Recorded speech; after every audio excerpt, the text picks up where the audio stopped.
The Philippine Drug Enforcement Agency, or PDEA, is currently investigating reports of drug money allegedly being used for the upcoming 2025 elections.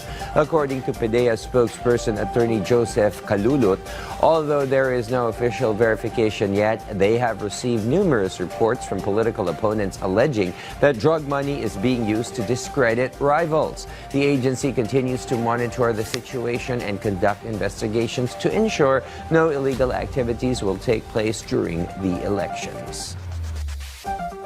Yung sa paggamit po naman ng drug money, hindi pa naman po ito verified. Although marami yung nagsasabi na may nagre-report na mga tumatakbong politiko raw.